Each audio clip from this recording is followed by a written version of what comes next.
weren't expecting them to be put, and you're not paying for it. I've told you that ESPN's greatest trick as Disney's biggest moneymaker for so long is they had 120 million subscribers and 119.5 million of them weren't watching my show.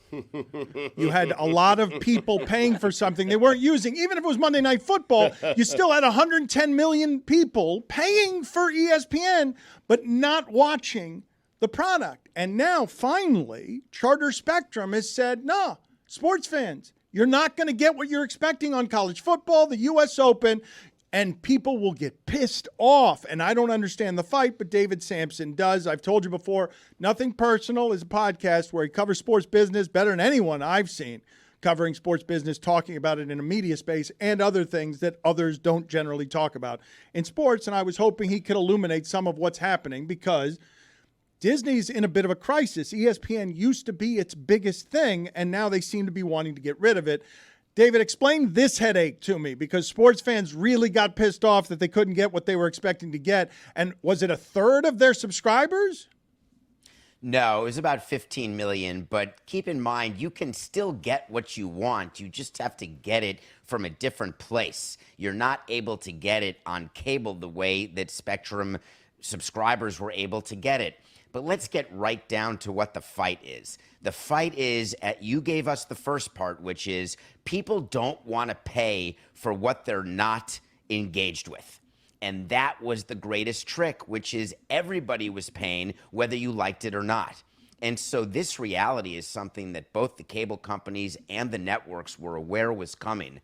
The question is this the carriage dispute that will mark the beginning of the end of cable and of the way that we watch sports? There have been carriage disputes that have gone on for years and years and years. And what a dispute means is that ESPN wants the cable company to pay them X dollars for every one of their subscribers. The cable company can't pass along that expense to its customers any longer, so they want to pay the network fewer dollars.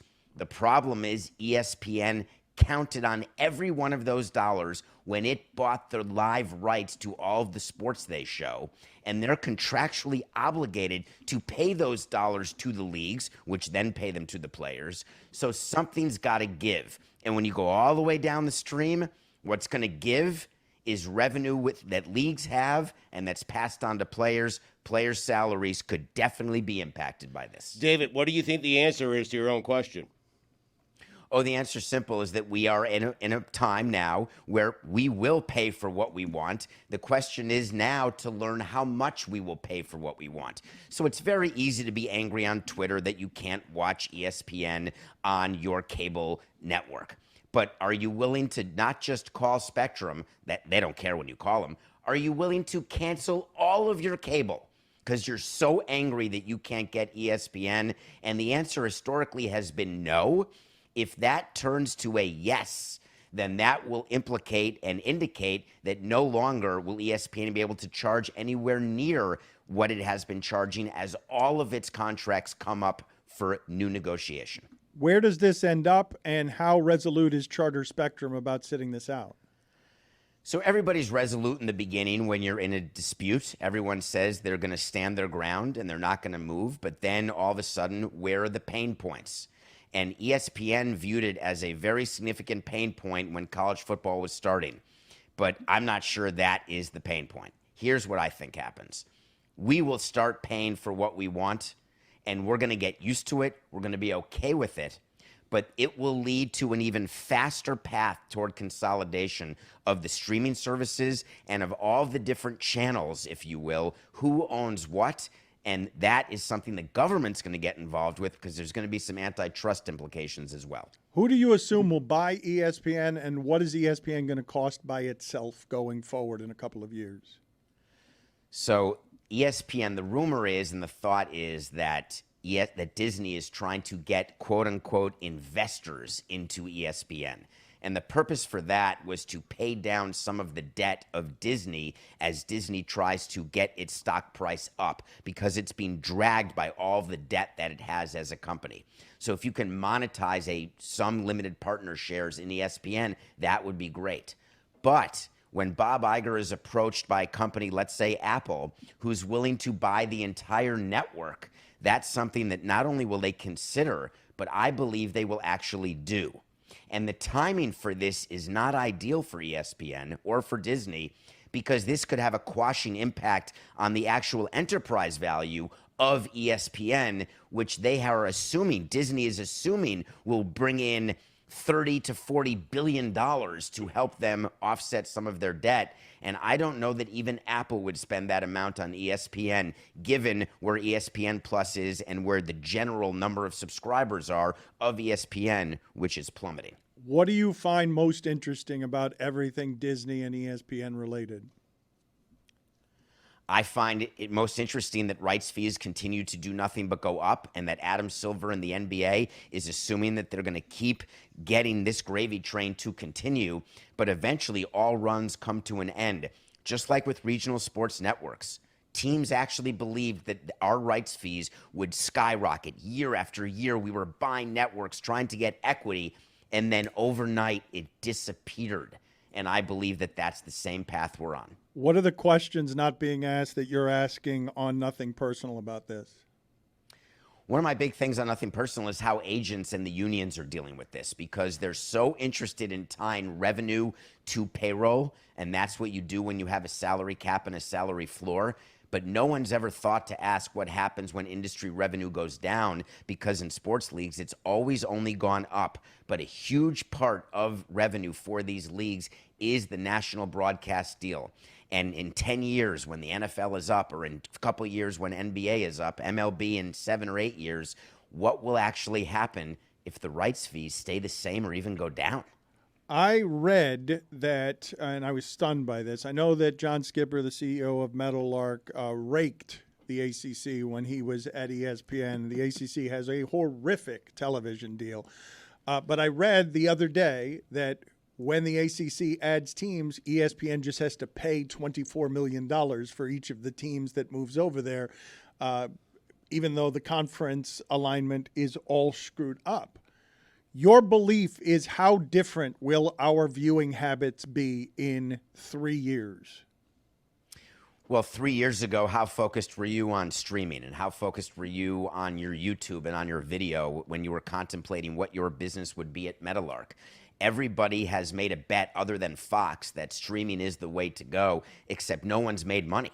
All the streaming services, save Netflix, have lost money hand over fist, but it's basically been funded by all of the original silos of money, which are subscription-based. So I believe that it is going to be a total subscription model based on only paying for what you want, and the cream and the best will rise to the top and continue to prosper, like your show and only a few others. But you're going to see a lot of things disappear, because the truth is they never had an audience to begin with. Basketball rights are not going to be the place where this stops, right? The TV rights, Silver's going to get what he wants.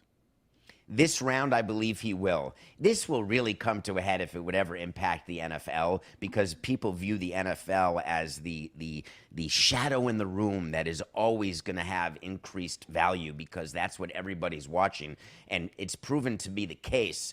But what happens if that changes? That will then impact all the sports downstream of the NFL. You are of the belief, do I have this wrong? I don't want to overstate this on your behalf, but you are of the belief that a reckoning is right on the cusp of happening. If the TV rights, the Dodgers can pay what they pay because they've got this amazing regional television contract. These made-for-television events that are 162 times a year are very valuable. You're of the belief that we're approaching an Armageddon in how long, that suggests that sports teams might not be as valuable as they seem to be because the TV rights have to go down.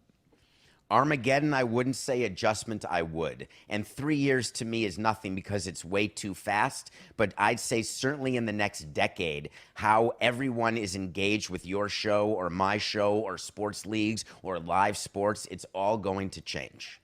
1 decade. And how soon are we going to get more of what fans felt this week, where they're pissed off because they just can't get their sports? They're not. So that is something that is being promulgated all over. There are still ways to get ESPN for those who have cable, but you're blacked out. There are different platforms where it is available that you have access to. What they don't like doing is paying their full cable bill and then having to pay for other services on top of that. But we all do that. We have Max and we have Hulu, and then we've got YouTube. So there's all different things that we're doing. But eventually the customer and the consumer's adding up what they're doing and saying, wow, we may be paying more than we did when we just had cable. Nothing Personal is the podcast. Thank you, David. We'll talk to you later.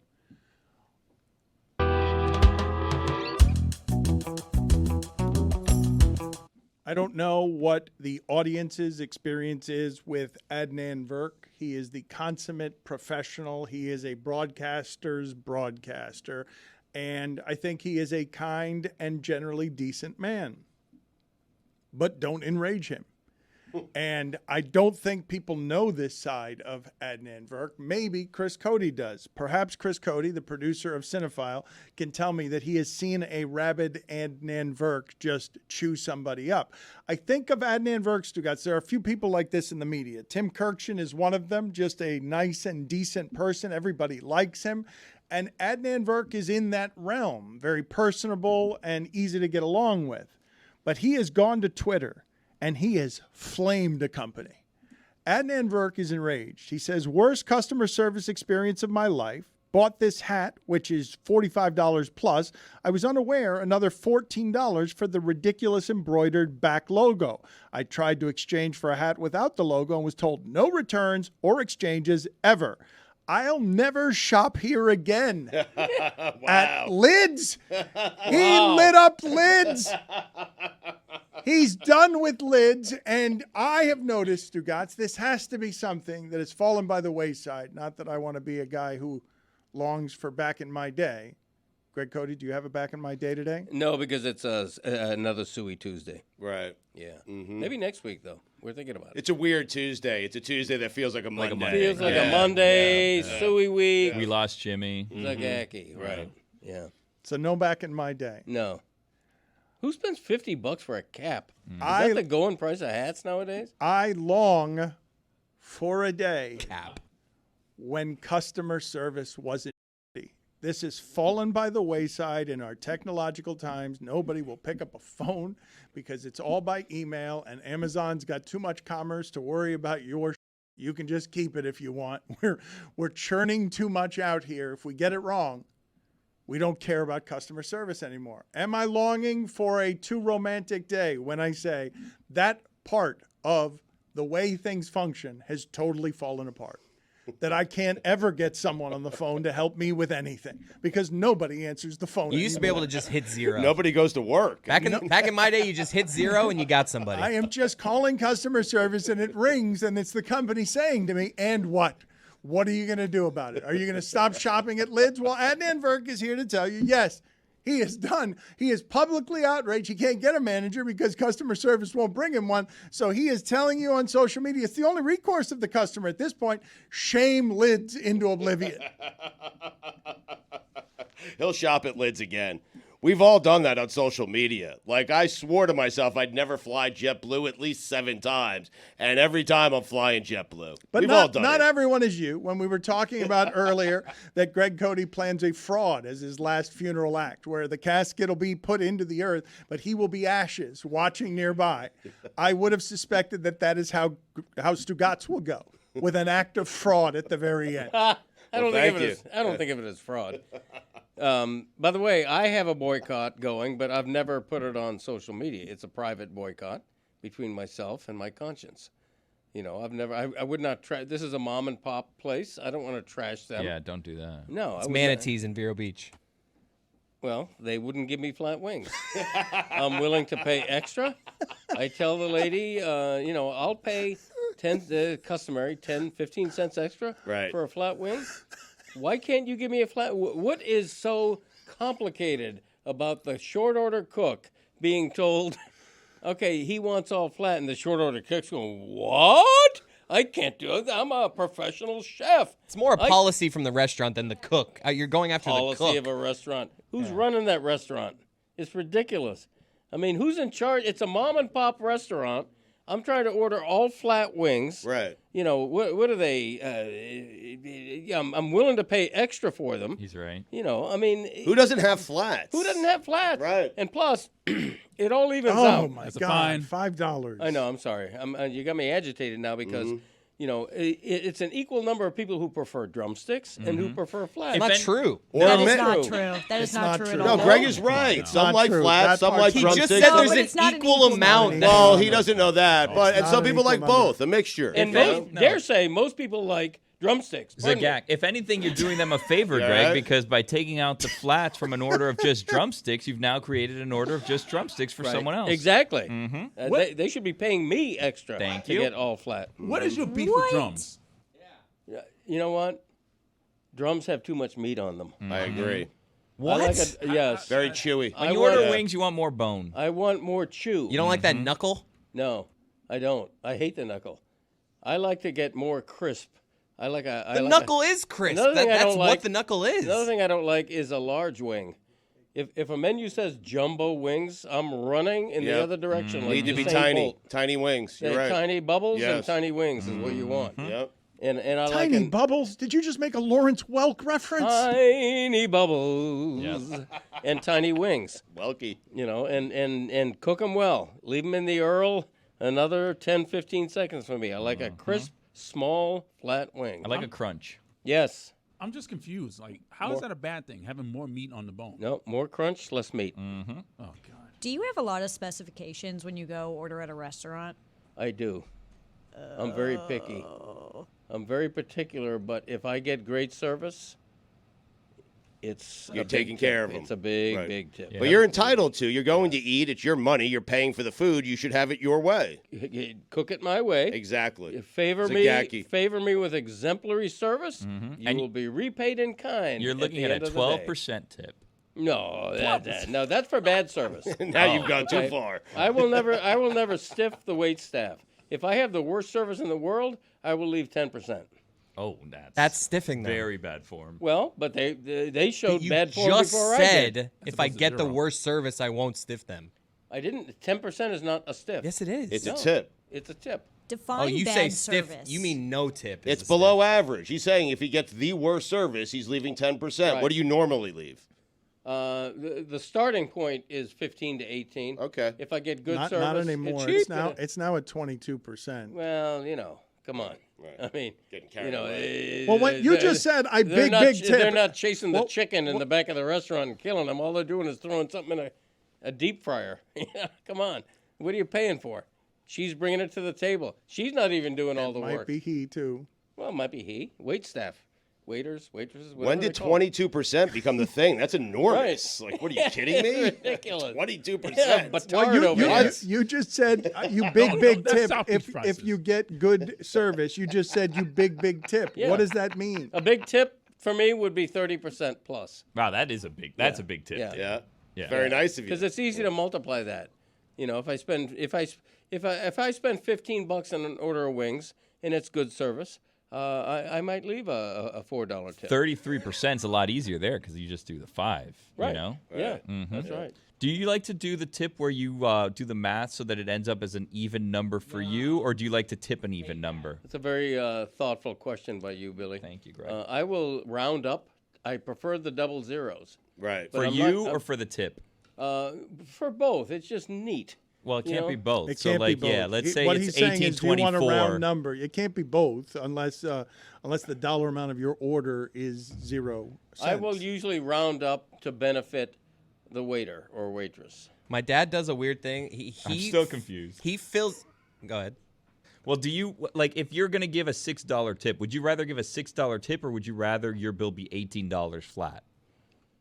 No, like for example, if the bill is $18.66, I will leave a tip that is a number plus 34 cents. In other words, I want to make the total double zeros if I can. But if the tip's supposed to be like $6.34, okay, are Right. you going down to 6 or up to 7 to make everything even? Well, I don't normally do that on the tip. I do that with the total in mind. I like to round the totals. I like Put the it on the poll, please, totals to end Juju, in at zeros. I'm LeBatard with you about Show. that. Do flats and drumsticks get eaten in equal amounts? Also put on the poll, when you tip, do you throw in a few extra cents so that it can be zeros on your account? You have to. The weirdest thing he does, though, is he fills out both. You know how you get the 2 receipts? You get the merchant copy and the customer copy. He fills out both, For his own records. but then he Yeah. folds it up, puts it in his pocket, and then it just goes in the garbage when he Yep. gets home. It's bookkeeping. Wait a It minute, is wait a minute. When you write things down, But you wait- remember wait- them. but wait a Exactly minute. right. There's Instead no- of going to the trash. Yeah. Yeah. Wait, No, he's True. right. Yeah. He's No, right. no, Yeah, he's no, right and Greg's no, right. it's not. The book is not being kept there. Chris Cody just told you that what would have been the bookkeeping is being thrown in the garbage. It's it's a financial ramification. Your memory It's- book. It's Yeah. it's Exactly. bookkeeping. Yeah. You put a receipt on the junk pile in the kitchen, you know, and then you winnow through that every month or so. Do you winnow though? through that. Do you? Every month or somebody, so. my wife does. Yeah, someone You does. do not. No, you do I not. don't. Look, I don't do it. I No. can Are you imagine. kidding This me? is what I can imagine. Erlene Cody has a just total ramshackle group of receipts for like a third of your purchases. Bookkeeping. Right. And then my guess is that you are terrible at this and don't record in any way in your mind or elsewhere what it is that you tipped, what it is, unless the service was bad and it's damn manatees, and he'll burn you right to hell. All right, look at here. That was a private thing. When I walk out of a restaurant, I want proof of how much I just spent. That way, if it comes out, What happened at manatees? Just look at your credit card bill I online. know, No but flats. but here's the point: if it comes out on a credit card bill that I spent $45, and in fact I have a receipt here that says I spent $35. Exactly. But you're right. not even I have the checking proof. online, though. You're not even doing No, that. I don't pay my bills. Your mother does. God bless her. I don't know how to pay a bill. How do you do that? I just found out a week ago what Zelle was. Zelle. Dangerous game. What is it? Yeah, give me cash. I don't know. Chris, Stugotz just found $20,000 in his Zelle because he didn't know there was an extra step. Chris, My Venmo. how much trouble? How much trouble is Stugotz in because he's not going to be able to get the ticket on YouTube on Sunday? How much trouble is he in because he's going to try and scramble morning of and he doesn't know how to do anything? He's going to try to get it for free. Isn't that your move? You call every time, you wait on hold, you try to get it for free. It was my move with DirecTV. I'm not certain. I don't know who to call it YouTube. I asked my daughter to fix it up for me. Well, you Someone's also not gonna answer. you can't threaten to cancel YouTube also, so it's not Right. going to work out for Your you. YouTube subscription, you could. He doesn't know where to subscribe, how to subscribe. Like, I think 1 o'clock's going to come on Sunday and Stugotz isn't going to know how to get his football. Luckily, they play on Monday night, the Jets. I mean, a few extra days to figure it out.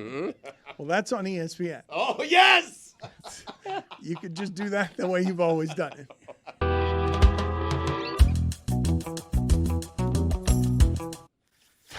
Was I wheezing or was I just breathing? Because I do tend to wheeze. You wheeze and you just kind of breathe loudly Yeah. into the mic. Like that. Okay, well, how about if I it's a breeze, if I yeah. use my inhaler on the air? How about that sound? We've already started the segment. We started about 20 seconds I had ago. no idea. And Greg Cody has been asked by the producers who regulate sound By around his here son. and his son to just be careful about the sounds that he makes at the microphone. And his response was, okay, I'll never breathe again. I will stop No. breathing. In Greg's defense, Chris said, "Can you try not to breathe?" As much. His father is annoying him because his father does not care about the mechanics of doing any of this. His father is actively breathing too heavy into the microphone.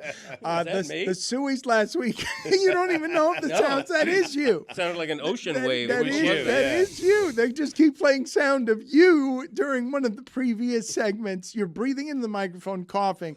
That is all the way we're going to introduce the Sueys that are going on this week from last week, and this is Best Revelations.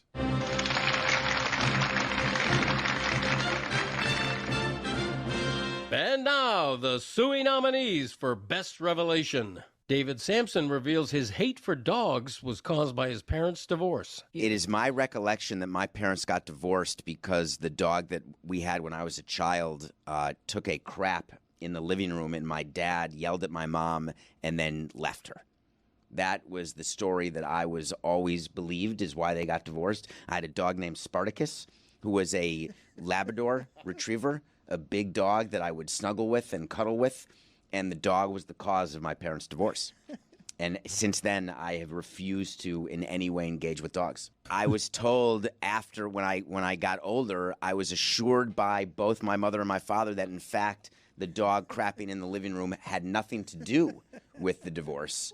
However, I still did not believe it because my recollection, and I was 4, was yelling, screaming, doors slamming, and then that's it. Tony Kaladiud reveals Mike Ryan's extremely sad lunch. I know Mike wasn't eating, and there was a time that we all got Mexican, and they brought a whole bunch of trays of like queso and cheese and fajitas and like tacos queso. stuff. And then Mike walks in and is like, wow, this is a great spread. Walks over to where the fixins Your mouth is watering as you describe the cheese from you Lime. felt that, right? Yeah, I felt it too.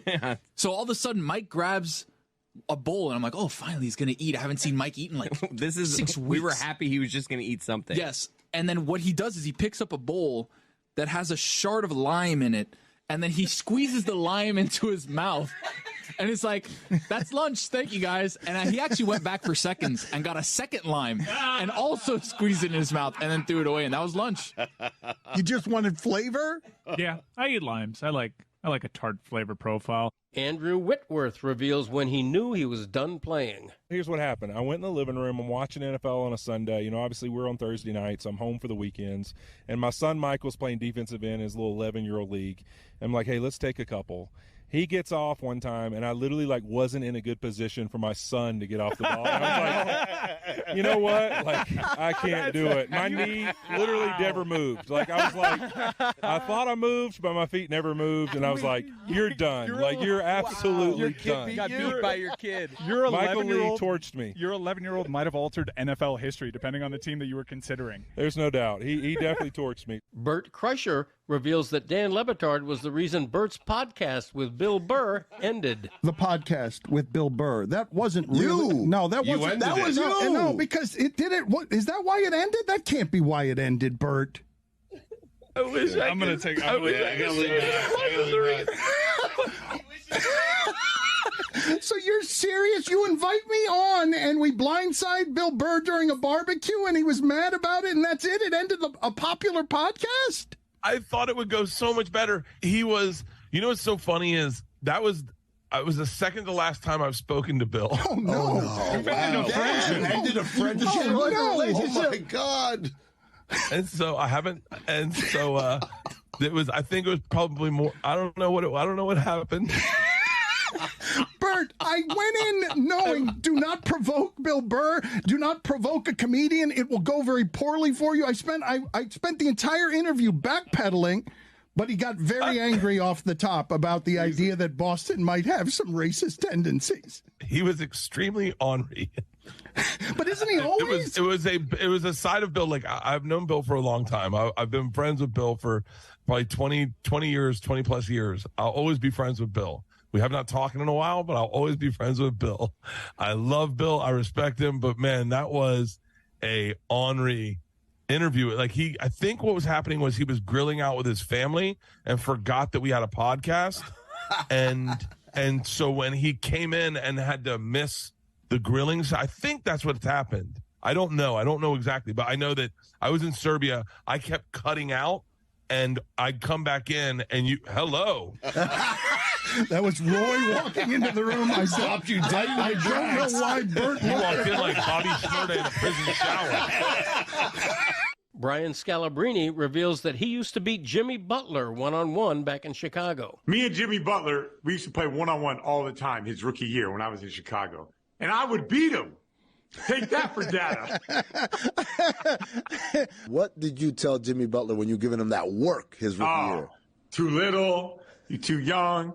You need to listen to some hard rap because that country music ain't working for you. Like I go to Derrick Rose and say, D Rose, this dude can't help you. If he can't beat me, he ain't helping you. David Samson reveals the Marlins would mess with the radar gun for pitchers. We definitely played with the radar gun. No, that's not true. However, the best example of it is that we lowered it for Brad Penny. Because Brad Penny was a pitcher we had, part of the World Series, and what he did in his delivery is he would throw the ball, and on his follow-through, he would be turning around to look at the radar gun. And all he cared about back then, it was 96, 97. That was amazing. Forget the 101, 102. So we would change the radar gun, and he would come off, and he'd be so pissed off. He's like, that was not 93.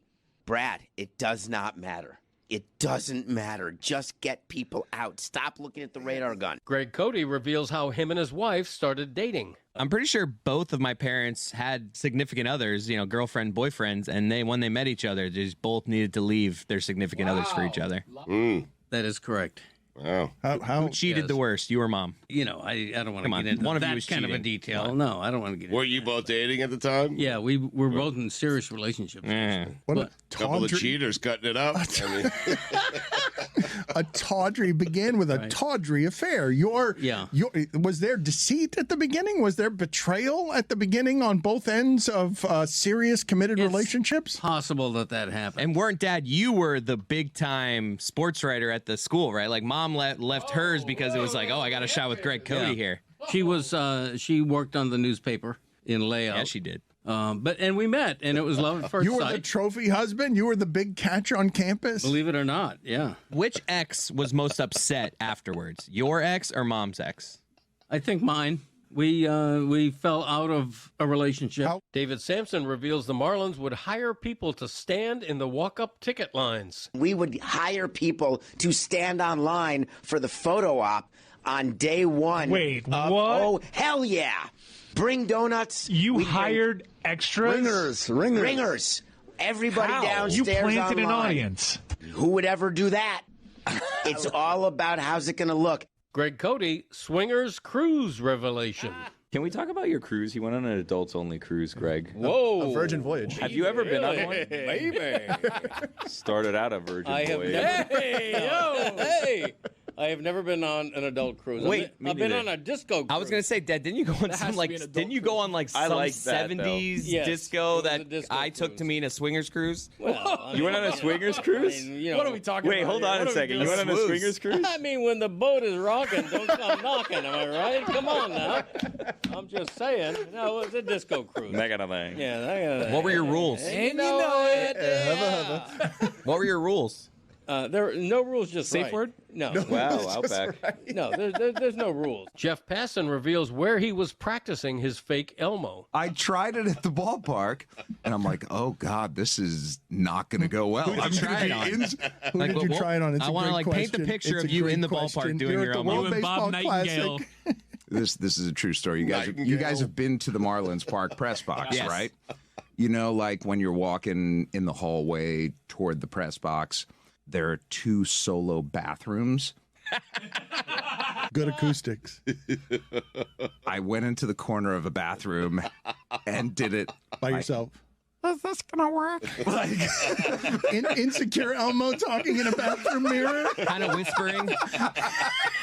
Mike Ryan reveals the one celebrity to reject his cameo request. It's the first time I've submitted for a cameo and got a phone call from the camp of the person that was denying my request. I requested Dave Wanstatt to do a 90-second promo on why the big game should be considered by the Recording Academy for Best Musical Theater Album. That would have been funny. And I had, because of like the weird Mario Cristobal plugged in coaches search contacts that I've made, I got a phone call from someone that was actually with a very confused Dave Wanstatt, who I heard in the background in his very distinguishable accent asking what the heck. He didn't want to embarrass himself, and he thought that we were making a joke of him. And I tried to explain in excruciating detail what I was going for. He still passed at the opportunity. Mike Shore reveals what Donald Trump got him as a wedding gift. A good friend of my in-laws at the time was a New York real estate mogul named Donald Trump. He later would go on to be the president of the United States. So we get in the mail, my wife and I, a giant box from the Trumps that said, and we're like, oh my God, this is the wedding gift. Like, this is amazing. What did Donald Trump get us for a wedding gift? And we pull it out, and I'll show it to you. It's this vase. Wow. But wait, there's more. I believe it is the ugliest object I've ever seen. It's certainly the ugliest Probably object expensive, though. own. So we're trying to theorize, and there's no note, there's no piece of paper that says, like, here's what this is or anything. So I'm like, what is the story here? I formulate a theory. The theory that I formulate is that it is overflow decoration from one of his casinos. Like, he bought 5,000 identical $12 vases to go into like the Atlantic City casino. And I was like, right, like imagine you're walking down a hotel corridor in a casino, cheap casino hotel, and there's like stanchions all along the walls, right? And like every 10 feet, there's like a vase like that looks fake fancy, right? Maybe I'll bet that's what this Fancy. is. And as I'm formulating that theory, I look and I turn it around and look at the back. There's nothing on the back. So clearly, it's designed to just face out like this. And he's so cheap that they didn't even. He was like, "No, don't paint the back. The back's going to face the wall of the casino."